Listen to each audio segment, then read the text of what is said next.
아멘. 주여 내 발을 씻으시나이까라는 제목으로 요한복음 13장 1절부터 17절을 살펴보려고 합니다.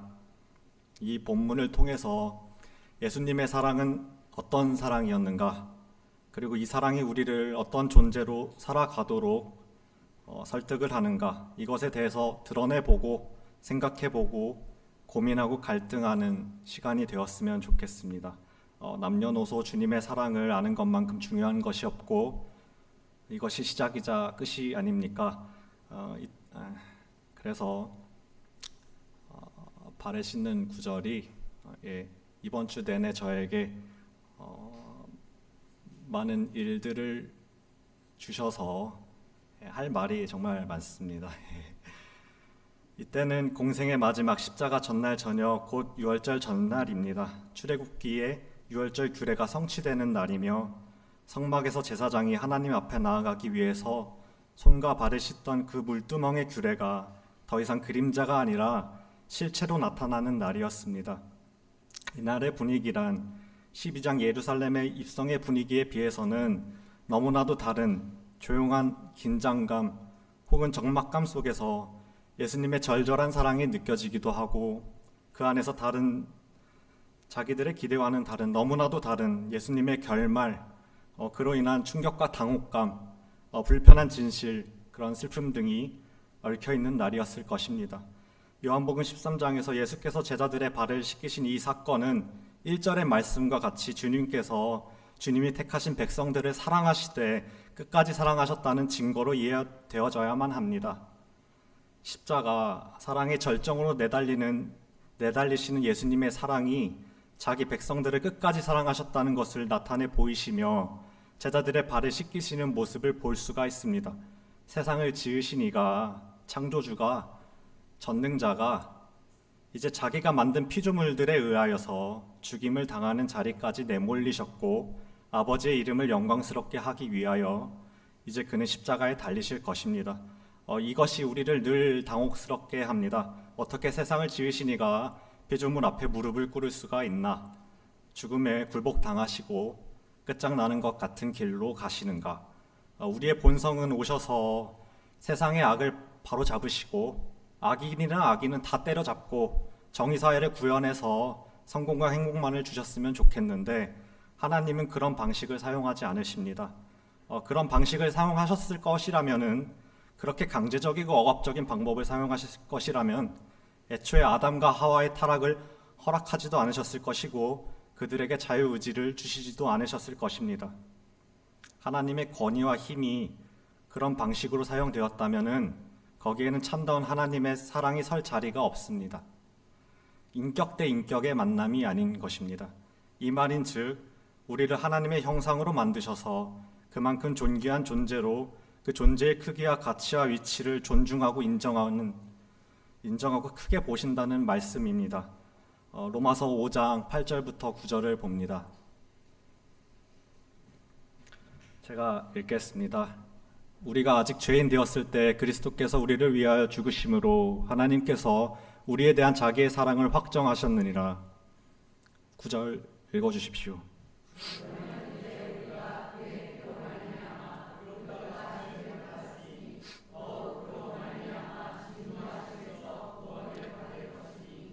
하나님이 우리를 얼마나 사랑하시는가, 그 사랑이 감각되지 않을 때도 많지만은 어느 정도 사랑하시냐면은 이게 얼마나 크고 지독한 사랑이냐면 우리 죄를 해결하기 위하여서 자기의 독생자를 십자가에 못 박을 정도로 우리를 사랑하십니다.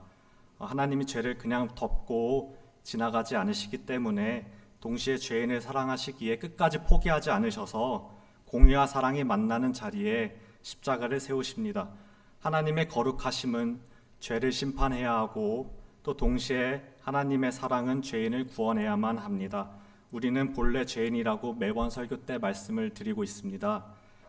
죄인이었다는 것에부터 시작을 해야 풀리지 않는 것이 풀리기 때문입니다. 앞으로도 계속 이야기를 하고 싶습니다. 우리는 죄인입니다. 이것을 해결하기 위하여서 하나님은 십자가를 지십니다. 거룩하시기 때문에 죄를 덮고 그냥 지나갈 수가 없고 또한 동시에 죄인을 사랑하시기 때문에 끝까지 포기하지 않으셔서 하나님이신 예수 그리스도께서 우리가 받아야 할 심판을 대신 받으십니다. 우리에 대한 사랑의 크기가 그 정도로 크신 분이십니다. 예수 그리스도의 십자가는 단지 죄를 해결하고 우리를 구원하는 것 그 이상입니다. 이것이 우리로 하여금 하나님의 자녀로 출생된 그 이후에 우리가 자유롭게 인격적으로 자발적으로 하나님과 이웃을 사랑하게끔 우리를 설득시키십니다. 사랑은 외적인 강제로는 절대로 만들어낼 수가 없습니다.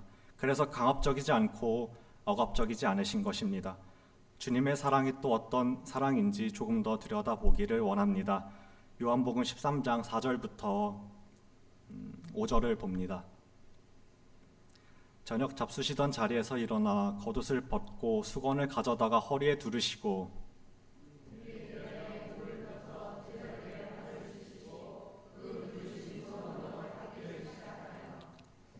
유월절 식사 도중 제자들의 발을 씻기십니다. 발을 씻기는 일은 고대 사회에서 가장 낮은 종이 하던 일입니다. 아마 많이 들으셨을 것입니다.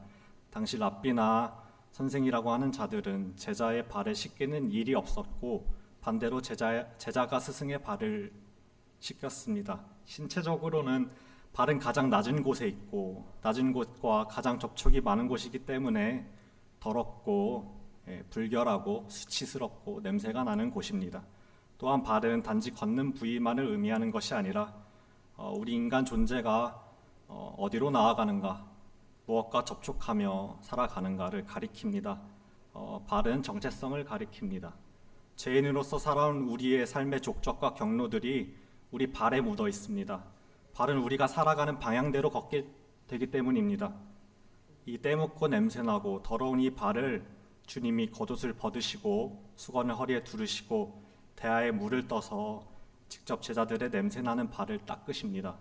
이 죄인들이 죄를 저지르면서 이리저리 굴러온 발을 모든 권세를 가지신 주님께서 무릎을 꿇으시고 발을 씻기십니다. 이 발은 더러웠을 것 아닙니까? 냄새도 묻어있고 구석구석 때가 묻어있는 가까이 가기에는 좀 꺼려지는 죄의 냄새, 과거의 수치, 더러움, 정죄당할까봐 두려워서 누군가에게는 꺼내지도 못할 말, 그런 더러움을 주님께서 손으로 만지고 닦으십니다. 3절을 보면 하나님께서 모든 것을 맡기셨다고 하십니다. 그는 왕 중의 왕이시고 모든 권세를 가지신 분이신데 지극히 가장 높은 자리에 계신 분이신데 우리 죄인들 앞에서 겉옷을 벗으시고 그 권세를 내려놓고 종의 모습으로 제자들의 발을 씻기심으로써 십자가의 길을 상징적으로 보여주고 계십니다. 지금 예수님이 보여주신 사랑은 자기를 팔아넘길 유다에게도 곧 버리지 않겠다고 다짐할 베드로에게도 동일하게 행하고 계신 것을 볼 수가 있습니다. 예수님의 사랑은 배신을 두려워한 사랑이 아닙니다.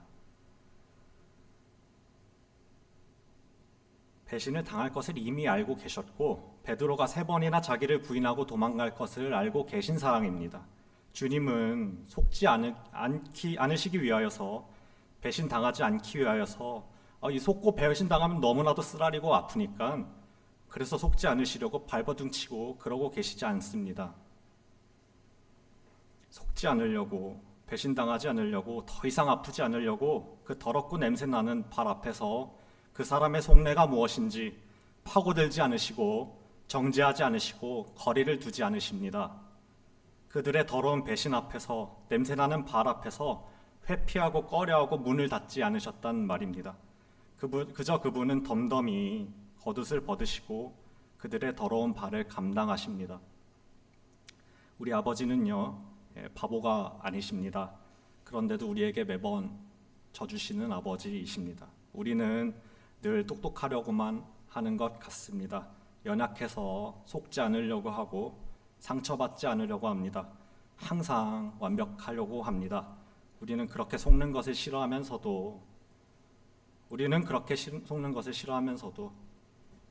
우리는 여태 얼마나 많이 아버지를 속여왔으며 아버지는 지금까지도 얼마나 많이 계속 속고 계시는 것인가. 그럼에도 불구하고 계속해서 다 아시면서도 속아주시고 사랑해주시고 우리의 발을 주시는 아버지의 사랑은 도대체 어떤 사랑인가? 아버지가 우리 한 사람을 구원하기 위하여서 발을 닦으시고 십자가를 지십니다.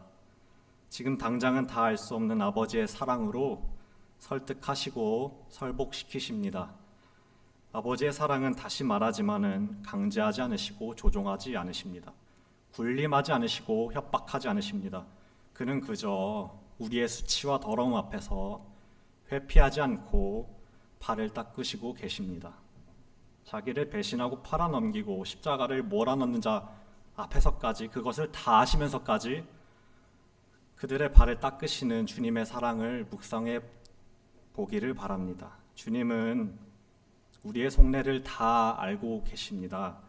절대로 우리에게 속으시는 분이 아니시지만은 속아주시고 우리의 더럽고 냄새나는 발을, 우리의 더러움을, 죄악을, 못남을 만지시고 씻기셔서 우리를 설복시키시고 사랑을 하십니다.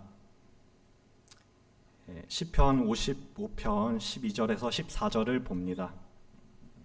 제가 먼저 교독하겠습니다.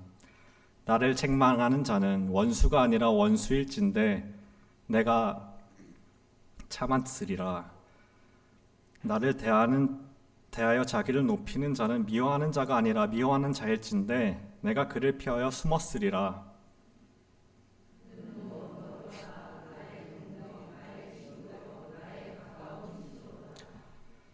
14절 우리가 같이 재미있게 의논하며 무리와 함께하여 하나님 집 안에서 다녔도다. 예수님은 저기 불신자들에 의하여서 모르는 이들에 의하여서 십자가에 박히신 것이 아니라 자기를 안다고 하는 이들에게 배신을 당하시고 속임을 당하셨습니다. 같은 예수를 믿고 하나님의 자녀인데도 불구하고 우리는 누군가에게 원수가 될 때가 있습니다. 믿지 않는 자에게 한 것도 아니고 같은 믿음을 공유하고 있고 그분의 기업을 상속받을 우리가 주님 안에서 서로가 원수 노릇을 할 때가 있단 말입니다. 우리는 주님이 나만 사랑한다고 느낄 때가 있습니다. 저 사람은 나보다 덜 사랑하시겠지, 나를 조금 더 사랑하시겠지, 이럴 때가 있는데요.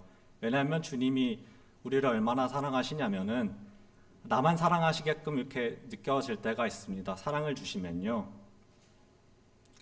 근데 여러분, 당연히 아시다시피 나를 사랑하시는 것만큼이나 그 사람도 사랑을 하십니다. 선하게 쓰시든 귀하게 쓰시든 나를 사랑하시는 것만큼 그 사람도 사랑을 하십니다. 여러분, 같은 주님의 몸된 교회를 이루는 지체인데도 불구하고 원수가 되는 것은 신자로서 너무나도 부끄러운 일입니다. 원수의 자리에 제발 서지 않게 되기를 바랍니다. 이런 일들이 주변에서 많이 들려옵니다. 주 안에서 조금 못날 수도 있습니다. 내 기대와 생각과는 다른 모습을 보이는 이들이 있을 수도 있고 죄악을 저지르고 있는 이들이 있을 수도 있습니다. 내 마음에 차지 않을 수도 있습니다. 나의 뜻과 생각에 동조하지 않을 수도 있습니다. 같은 주를 섬기면서도 이 현실을 다른 감각으로 바라보고 있을 수도 있습니다. 그러나 그 역시도 주님의 자녀입니다. 그에게도 예수 그리스도의 흔적이 있단 말입니다. 여러분, 같은 자녀이면서 주 안에서 있는 같은 형제 자매를 괴롭히지 말아야 합니다. 그들에게도 그리스도의 흔적이 있습니다. 결국 나중에 가면은 주님 앞에서 한 가족으로 서게 될 텐데 어떻게 얼굴을 보고 살려고 할까요? 우리는 그럴 때가 많은데요.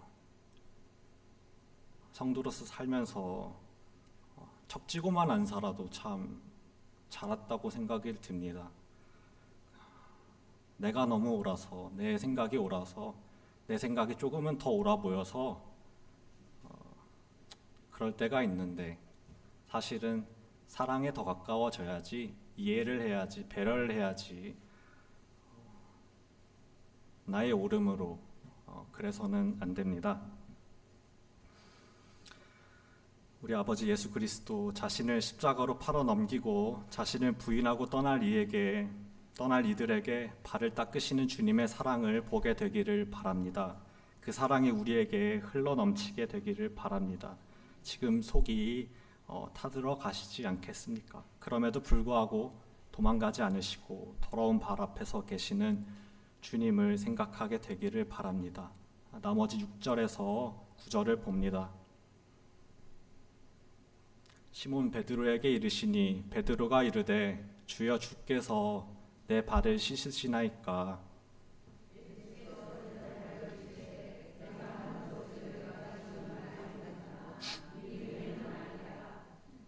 베드로가 이르되 내 발을 절대로 씻지 못하시리이다.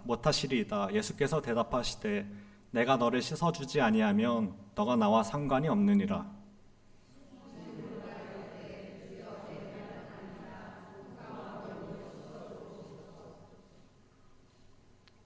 여러분, 우리의 발이 정말로 더럽고 내 스스로가 나를 봤을 때 실망감만 들 때 더럽고 냄새가 나더라도 여러분, 주님 앞에 발을 담대히 내어놓게 되기를 바랍니다.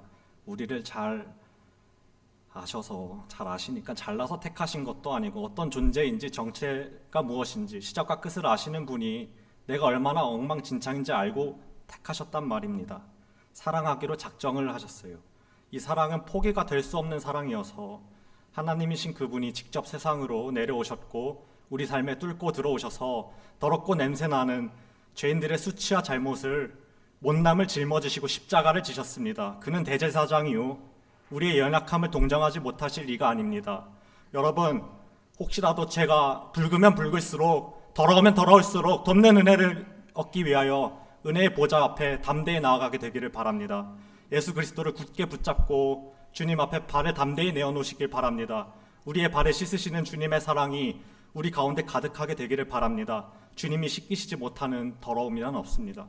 주님의 사랑이 우리 안에 없다면은, 우리를 정결하게 하는 주님의 사랑이 없다면은 우리의 실력으로 누군가를 사랑할 수도 없고 이해할 수도 없고 용서할 수도 없고 배려할 수도 없습니다. 사람을 믿었는데 실망을 하셨습니까? 여러분, 사람에게 도저히 답이 없습니다. 우리 모두가 원죄를 가지고 있기 때문에 우리는 다른 어떤 사람을 만족시킬 수도 없고 내 자신조차 만족시키지 못하는 존재입니다. 인간이 그렇지 않습니까? 자기 자신 때문에 실망을 하고 다른 사람 때문에 실망을 하고 이번에는 다르겠지 믿었다가 실망을 하고 속상해하고 자포자기하는 모습, 마음의 문을 닫아버리는 모습, 이거 지극히 인간적이지만은, 너무나도 인간적인 모습이지만은 성도로서는 주 안에서 못난 모습입니다. 불만족과 실망의 자리에서 일어서서 주님 앞에서 발을 내어놓는 자리까지 옮겨가게 되기를 바랍니다. 발을 내어놓고 나의 못난 때를 닦아주시는 주님 앞에서 먼저 우리가 설 때, 그 은혜 안에 거하게 될 때 나를 사랑으로 회복시키시고 그 회복이 나를 넘어서 이웃에게까지 흘러넘치는 사랑을 우리가 경험하게 되기를 바랍니다. 여러분, 만족은 인간에게 없습니다. 만족은 오직 예수 그리스도께만 있습니다. 우리를 만족시킬 수 있는 사람은 세상에 단 한 사람도 없어요. 자기 자신도요, 이웃도요, 우리를 만족시킬 수가 없습니다. 주님 안에 만족이 있습니다. 족함이 있고 감사가 있고 풍요가 있습니다. 일체의 비결은 주님 안에 있습니다. 사람을 보기 이전에 주님을 먼저 보게 되는 우리가 되었으면 좋겠습니다. 먼저 주님 앞에 내 발을 내어놓을 때, 내 발을 씻겨주시는 주님을 볼 때, 그때 비로소 다음 본문으로 넘어갈 수가 있습니다. 12절에서 15절입니다. 그들의 발을 씻으신 후에 옷을 입으시고 다시 앉아 그들에게 이르시되 내가 너희에게 행한 것을 너희가 아느냐?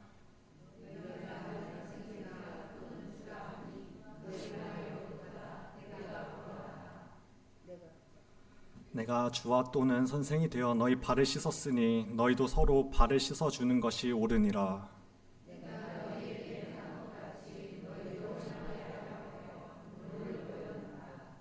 우리는 주님을 스승으로서 주님으로서 인정하고 그것을 믿고 따르고 있습니다. 그리고 주님은 그 말이 옳다고 하십니다. 주님을 선생이라 주라 하는 자들에게 주님은 신자로서, 하나님의 자녀로서, 그리스도의 제자로서 그 존재가 어떤 존재인가를 보여주고 계십니다. 이 본문은 실천적인 것을 담고 있지만은 존재론적으로 우리의 존재가 어떤 존재로서 존재를 해야 되냐, 그러니까 내 정체성이 무엇이냐를 지금 말씀을 하고 계시는 것입니다. 우리가 어떤 존재로서 주님과 이웃 앞에 서야 하는가, 죄인이라는 정체성을 가졌던 우리가 은혜를 통하여서 예수 그리스도를 믿고 구원을 받았는데 구원을 받았으니까 그것으로 끝나는 것이 아니라 이제 나 몰라라 하는 것이 아니라 구원 그 이후에 이제는 하나님의 자녀로서 존재하게 되었는데 하나님의 자녀들의 모습 궁극적으로 어때야 하는가를 이 본문이 담고 있습니다. 주님께서 말씀하십니다. 선생이 되어 너희 발을 씻었으니 너희도 서로 발을 씻어주는 것이 옳으니라.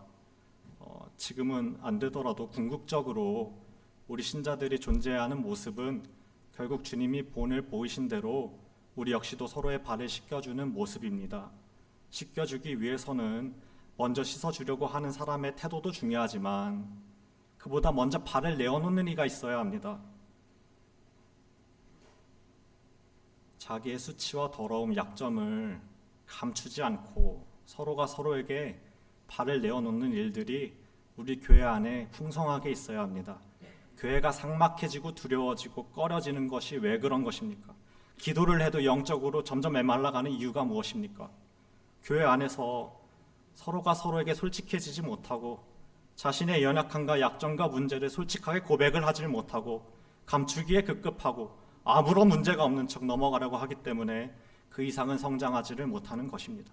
점점 영적으로 침체가 되어가고 영적으로 메말라가게 됩니다. 결국 고이고 썩어서 생명력이 없는 신자가 되고는 합니다.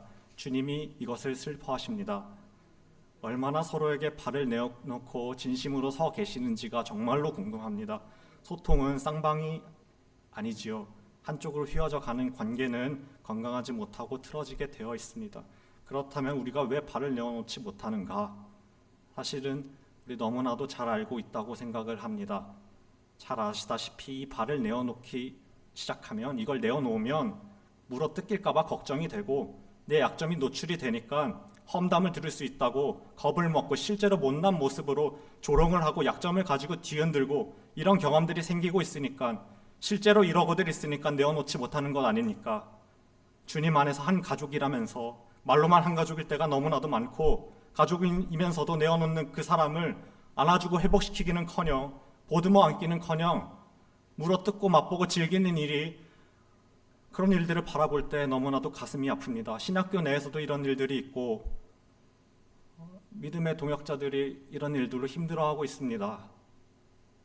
사단이 교회를 삭막하게 하고 병들게 하는데 치명타를 가하는 전략은 주님 앞에서 성도들 앞에서 발을 내어놓지 못하게 하는 것입니다. 너의 그 더러움 도대체 누가 받아주겠는가? 너 그거 내어놓는 순간 사정없이 찢겨 발겨진다. 그렇게 되는 순간 서로가 서로를 두려워해서 믿지도 못하고 흠 잡힐 것은 없는지 흠 잡을 것은 없는지 눈치만 보고 있으니까 아니면 머리와 마음이 굳어져서 깊은 것은 없고 본질은 온데간데 없고 그냥 피상적인 것들로만 채워져 가는 그런 신앙과 교회가 되어버립니다. 결국 다 같이 침체되고 나도 씻김을 받을래야 받을 수도 없고 그렇게 되는 거 주님이 분명히 슬퍼하십니다. 좋아하는 것은 사단만 좋아하고 있습니다. 계속해서 그놈에게 속아야 되겠습니까?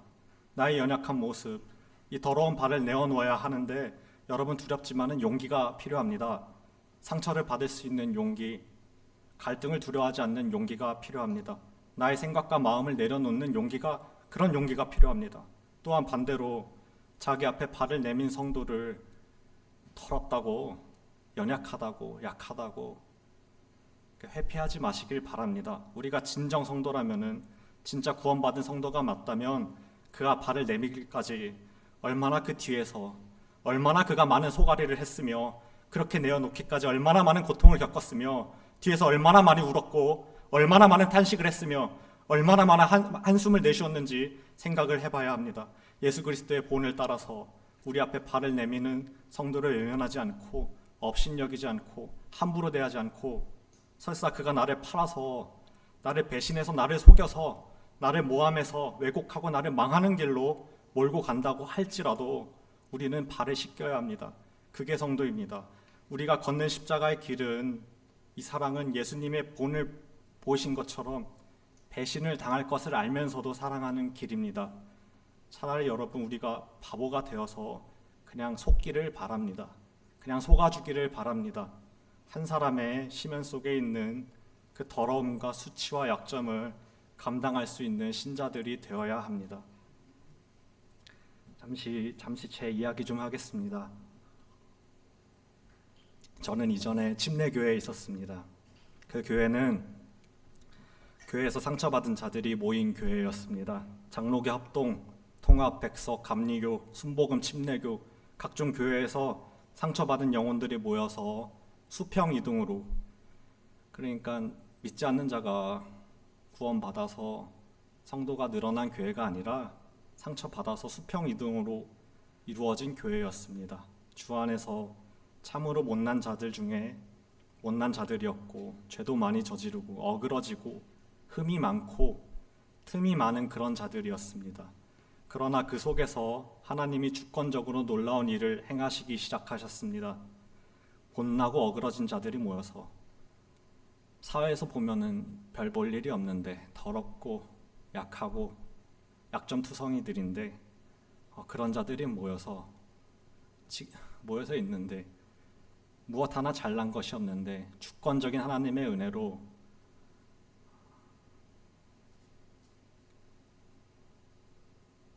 열매가 가득한 일들을 눈에 보게 되었습니다. 저희 청년들은 로마서 모임이라는 모임을 만들었고, 이 목적은 로마서를 탐구하는 모임이었지만 탐구로만 끝나지는 않았습니다.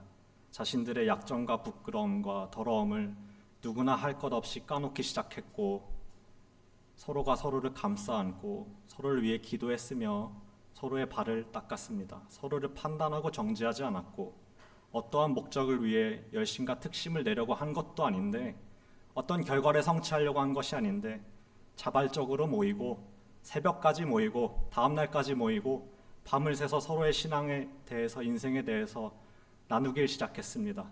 그 속에서 따뜻함이 있었고 서로의 신앙을 위한 날카로운 비평이 있었습니다. 주 안에서 우리가 다시 살아나기 시작했고, 그 모임이 또 다른 기도 모임으로 확장되는 놀라운 경험을 하면서 작은 부흥을 경험했던 아름다운 추억이 있습니다. 성령님의 일하심으로 저는 그 교회를 나오게 됨으로써 아쉽지만 이전처럼 자주 보지는 못하지만 저에게는 아직까지도 서로가 서로를 세워주는 존재로서 자리하고 있는 형제들입니다. 머리를 싸매고 이번 주에 설교를 쓰고 있던 중에 이번 주가 유독 설교가 안 써지는 것입니다. 그래서 너무나도 힘이 들었는데요. 새벽에 그 모임 형제 중에 한 명에게 전화를 받았습니다.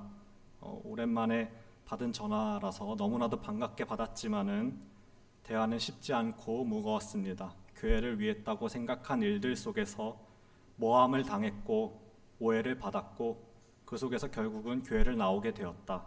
제가 할 수 있는 것은 들어주는 것, 그리고 일단 옳든 틀리든 편을 들어주는 것밖에는 없어서 오랜만에 한타를 들어주면서 이상하게도 아프고 쓰라린, 어찌 보면 그런 부끄러운 대화인데도 불구하고 그 한탄을 듣고 받는 그 순간에 제 안에, 제가 원래 말이 많은 편이 아니고요, 듣는 편입니다. 그래서요, 들어주는 일이 저에게는 일상입니다. 근데 이상하게요, 그날만큼은 들어만 주는데도 제 안에서 뭐가 생기냐면은, 제가 성도로서 사명자로서 다시 부름을 받았다, 이 소명감이 타오르기 시작하는 것입니다. 그냥 듣고만 있었습니다.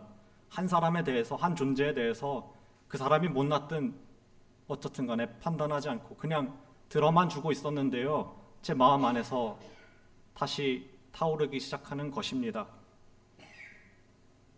내가 지금 성도로서, 예배자로서, 하나님의 자녀로서 부름을 받았다.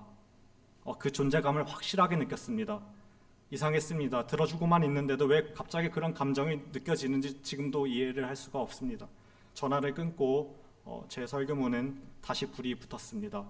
그러면서 깨닫게 된 것은, 떨어져 있어도 우리가 그리스도의 몸된 지체라는 것과 서로의 약점과 어려움을 감당해야 하는 자들이라는 것을 다시 한번 깨닫게 되었습니다. 여러분, 내가 살고 그 사람이 살기 위하여서는 우리가 서로의 발을 닦아주어야만 합니다.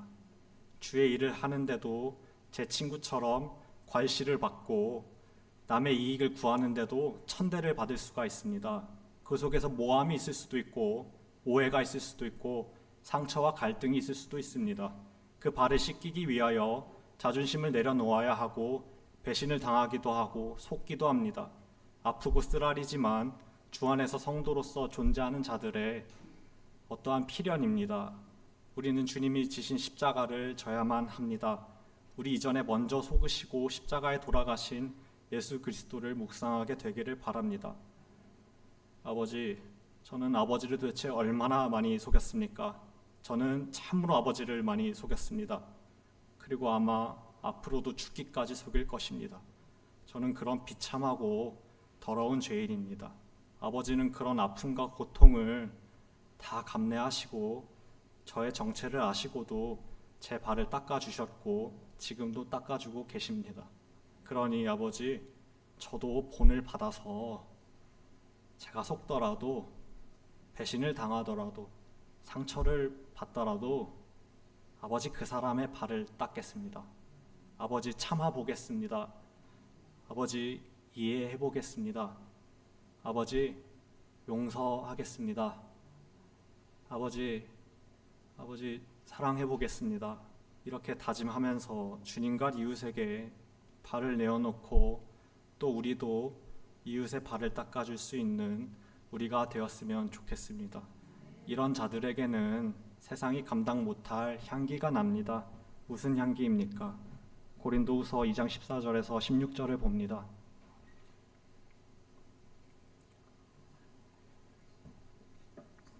항상 우리를 그리스도 안에서 이기게 하시고 우리로 말미암아 각처에서 그리스도를 아는 냄새를 나타내시는 하나님께 감사하노라.